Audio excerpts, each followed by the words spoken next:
Today we celebrate St. Pedro de San Jose Betancourt.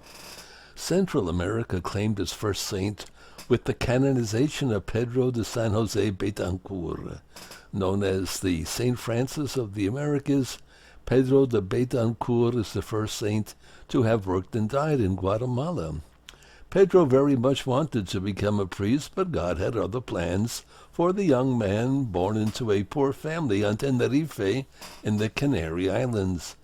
Pedro was a shepherd until age 24, when he began to make his way to Guatemala, hoping to connect with a relative engaged in government service there.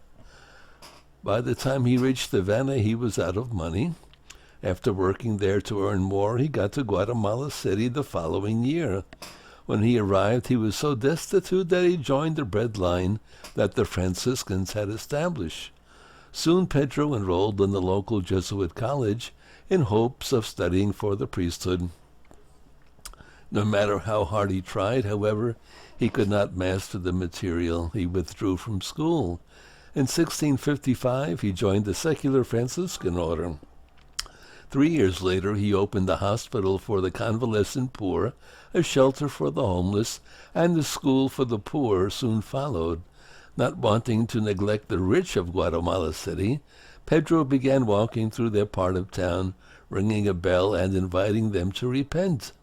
Other men came to share in Pedro's work. Out of this group came the Bethlehemite congregation, which won papal approval after Pedro's death. A Bethlehemite sisters community, similarly founded after Pedro's death, was inspired by his life of prayer and compassion. He is sometimes credited with originating the Christmas Eve Posadas procession, in which people representing Mary and Joseph seek a night's lodging from their neighbors. The custom soon spread to Mexico and other Central American countries. Pedro died in 1667 and was canonized by Pope John Paul II in Guatemala City on July 30, 2002. Calling the new saint an outstanding example of Christian mercy, the Holy Father noted that St. Pedro practiced mercy heroically with the lowliest and most deprived. Speaking to the estimated 500,000 Guatemalans in attendance, the Holy Father spoke of the social ills that plague the country today and of the need for change. Let us think of the children and young people who are homeless or deprived of an education, of abandoned women with their many needs, of the hordes of social outcasts who live in the cities, of the victims of organized crime, of prostitution, or of drugs, of the sick who are neglected and the elderly who live in loneliness, he said in his homily during the 3-hour liturgy.